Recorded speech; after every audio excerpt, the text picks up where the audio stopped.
YouTube, welcome back to yet another video. This one is a different one, and it was a bit rough, it took me a while to actually make this video, and I divided it into two parts. The first part is gonna be, tips and tricks for the gameplay itself, so you would become, a better duelist. These tips and tricks are the things that will distinguish a competitive pro player versus a casual player. These tips are what is going to make the difference in the long run. You're going to win more duels if you learn these things. The second part is going to be specific decks and how to counter them, what to interrupt in their decks and stuff like that. So let's focus on the first part. I divided this into multiple sections. So the first thing I want to teach you is the hourglass delays, right? So what do you see the hourglass up top when you're in a duel? Next to the turn 1, turn 2, turn 3, and there's an hourglass, right? This is a cheat code, basically.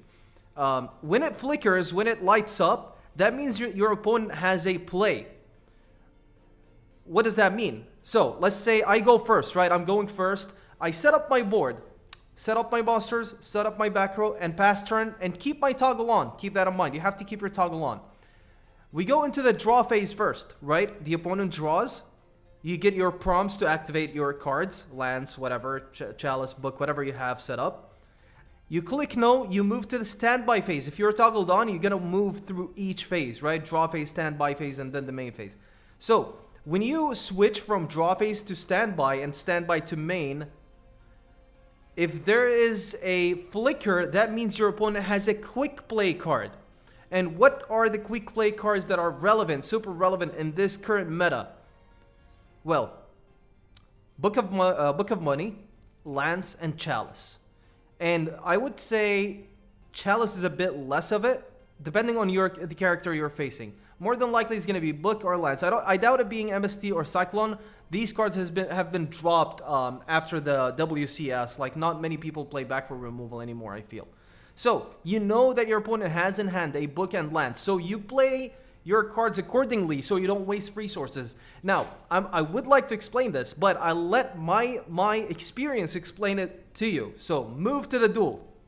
Okay, toggle on and watch the hourglass, okay? Oh, there's a delay. Watch this. Draw phase, click no. There is a delay. That means he got a quick play in hand. Now, what do we know of quick plays? We have Book, Chalice, and Lance. Well, it could be back row removal, but these are the most relevant ones that are used a lot. Now, how can I use this information? One thing, if it's not Book, if he doesn't use the quick play he has right away, if he summons something and activates an effect, I don't Chalice it. I go ahead and use Crystal Wing Synchro Dragon and negate. I save my Chalice because probably this is going to be a Lance, right, in hand. So it could dodge. If I Chalice and he has a Lance, I cannot, double down and negate with Crystal Wing then. You see what I mean? So, the negate is going to be Crystal Wing. Alright, what is that quick play you have in hand? We don't know.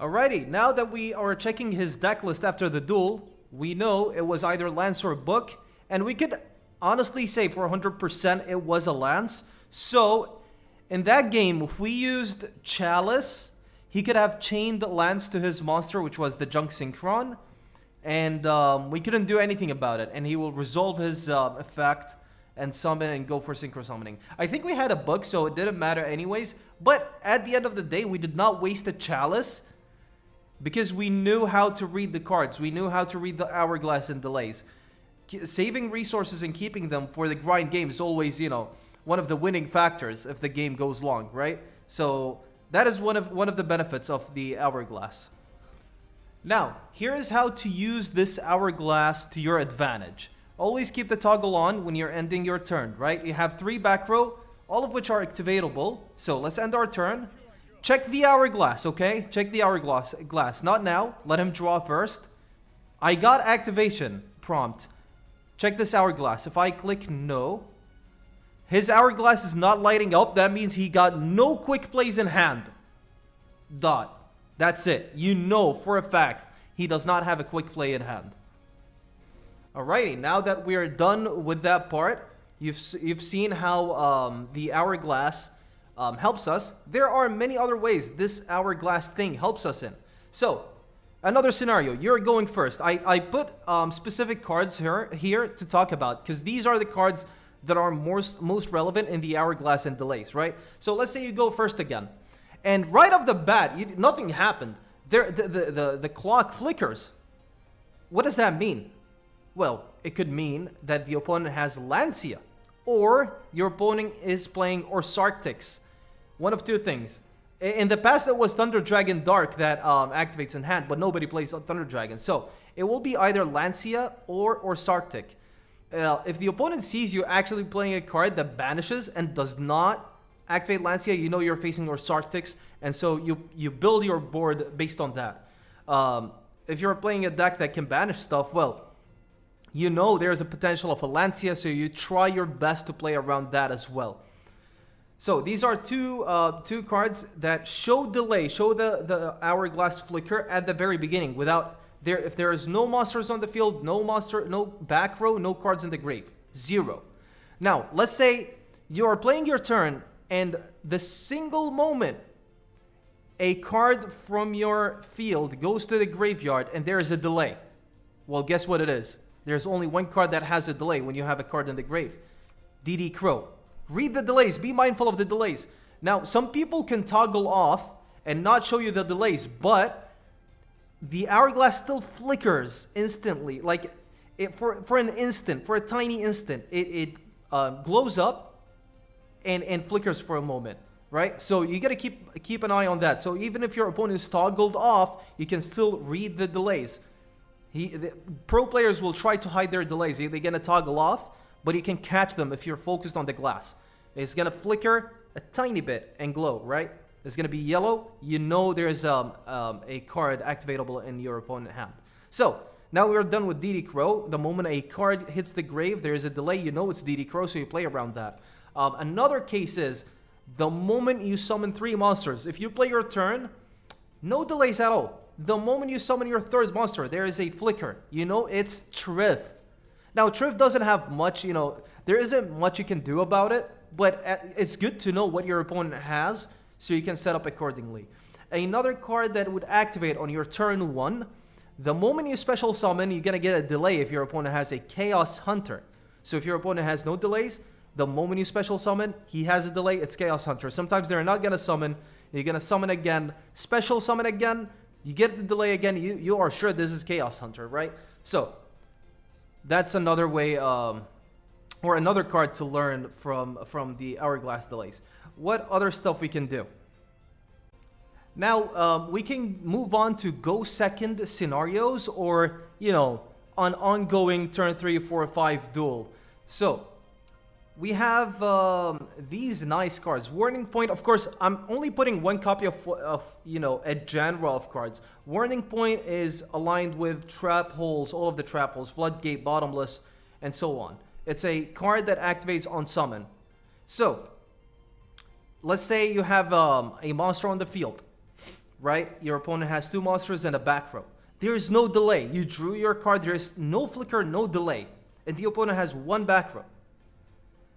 99% of the time, you know it's going to be a Warning Point. 99% of the time.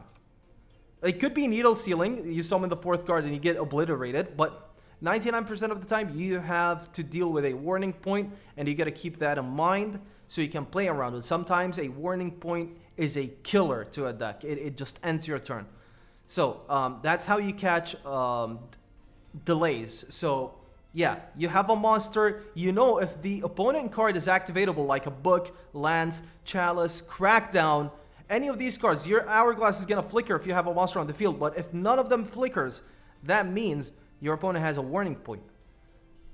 If it's flickering right away, well, there are too many options. You know, it could be Ice Dragon, it could be Crackdown, it could be Chalice, it could be Book, it could be so many things. So that's not going to be useful. That's not the point, right? Let's go for another case. Let's say you're facing Trick Stars. We have Trick Stars here. Let's remove the cards that we talked about, right? So we don't, you know, lose track. So you're facing Trick Stars, and your opponent has a Trick Star monster on the field, the field spell, no back row. You draw your first card. It's turn 2 now. You draw your first card. There is a delay. What does that mean? You instantly know the opponent has Lickers, because Lickers is a quick effect from hand. So that's how you read one of the delays. So having knowledge of the decks and having knowledge of the hourglass is going to give you so much advantage. You're going to know what your opponent has before they activate or reveal anything, right? Which will help you a lot. So we talked about this. What do we have? Cyclone and MST, you know, they're not used as much anymore, so let's remove them. But generally, if you set a back row and all of a sudden a card, the hourglass is flickering, you know he has MST or Cyclone. But yeah, it's not that important. Book, Lance, Chalice, as we said, if you're going first, it's going to be the most useful to read Book, Lance, and Chalice if you're going first. So we're done with these. Ice Dragon Prison. So your opponent passes the turn. He's going first, right? You summon one card, no delays right now. You summon a card, you summon 2, you summon 3, no delays. I would suggest that before, like, how do I say this? Ice Dragon Prison is a unique card, right? You know this Ice Dragon Prison needs the graveyard to activate. So when you, and it's relevant, the card is super relevant, a lot of people are using it. So if you're summoning monsters on the field and there is no delay and there is a way to finish this duel without getting cards in the grave, you have to do it. When you see no delay, you always have to assume your opponent has a Ice Dragon Prison. Always. That was a thing that happened in, not the World Championship, the tournament before that, it was Casey Cup, I remember. It was used a lot, like Ice Dragon Prison was used a lot. So we were able to call out Ice Dragon Prison set by our opponents and play around them, finish the game without, you know, setting up anything in the grave. Usually, if you don't send anything to the grave, more than likely you didn't set up your optimal board, but if it's enough for lethal, we just go for it, right? So this is it for Ice Dragon Prison. Crackdown, you know, you cannot really call it, because the moment you summon a card, he's going to have a delay. You don't know what card is it going to be. Is it going to be Book, Crackdown? So Crackdown is, meh, you cannot learn much about it, right? But this is it for these cards. Now, let's move on to a different topic. The different topic is chain link order. Now, I have an example. Now, I bring this up right now because in the past, Lunalight were meta, and chain link order mattered in that case, right? If you don't remember what Lunalights are, let me bring up a couple cards. So, Lunalight, these are the Lunalights, right? These are the Lunalights, and these are the fusion cards. So, Lunalights, you know, are unique in this thing. I don't think there is any relevant deck in Duel Links that can actually choose its chain link order. This is one of the only decks that actually does it. And now that we're getting support soon for Lunalights, I think you should learn tips and tricks about Lunalights. So, and if any deck in the future comes in and it has the same idea, you can always use this knowledge, right? So, how do you set up a chain link? Now, you have a Lunalight fusion, right? You're going to be sending 3 cards to the grave simultaneously at the same time, right? How do you make, you know, this card or this card or this card chain link 1, 2, and 3? Now, I'll tell you. So, you activate Lunalight fusion. Let's assume you have all these 3 cards in your hand, all these different cards in your hand, right? Depending on which card you send first, it's going to be the chain link 1 card. So, I activate fusion. I send Bird, Fox, and Martin to the grave. Bird is going to be chain link 1. Fox is going to be chain link 2, and Martin is going to be chain link 3. That was helpful in the past because you usually want to keep chain link 1 for Martin, chain link 2 and 3 for Bird and Fox, so you can resolve the effects that are actually important and go for a game. That's what it was used for in the past. The only thing that would ruin your chain link order is if you have one of these monsters on the field already, not in hand. The ruling of chain links, if the card is sent from the field to the grave and then you send 2 cards from hand, the one that was sent from the field to the grave is always going to be chain link 1. Always. It doesn't matter when you click it, it's always going to be chain link 1. And then chain link 2 and 3 is going to be the 2 cards in your hand, depending on the order you send them in. Let me show you a video to see how this goes in action. Okay, here's the example on choosing the chain link order. The rule, of course, is if you have multiple cards being sent to the grave, the order they are sent is the order of the chain link.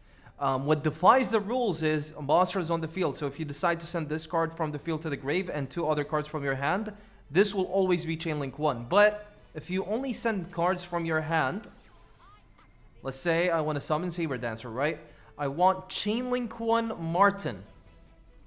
Chain link 2, let's say, do we want Bird, or let's say Fox chain link 2. Bird is chain link 3. Choose them in that order. Summon. Now we said Martin is going to be chain link 1. Watch this. Lunalight Yellow Martin, activate. Chain link 2 is Fox. Fox, activate. Chain link 3 is going to be Emerald Bird, activate. That's basically how you choose your chain link order. If you didn't know that, Lunalights are probably coming back soon, so you got to know these things. You need to learn, you know, what we have and like available for us in Duel Links in terms of chain links. This is like the only way you can choose your chain links in this game, unless in the next update we get chain link order update and we could actually choose. Then that will make this video useless. Let's move on to the next thing. All right, now that you've seen the Lunalight video, I think at the end of the Lunalight video I said there is a next thing. No, there isn't. Here comes the end of our video. I really hope that was helpful. If you have any questions, maybe I forgot something slipped. If you have any questions about this, you know, about reading delays, reading plays, let me know in the comment section. Also, be prepared. Next video, we're gonna be having the best decks in the meta and how to counter each one of them. So I've been told in the comment section that you guys would like to have something like, hey, if I'm facing, let's say, Orcust, which card do I disrupt so I can guarantee that I like do maximum damage? So that's what we're gonna focus on, probably either the next video or the video after, depending on when I finish it, because that type of video is not easy. You need preparation for it. So we'll see when it comes. This is gonna be it. Hope you enjoyed this video. Let me know if you like that type of video so I can do more of them, and see ya in the next one. Peace.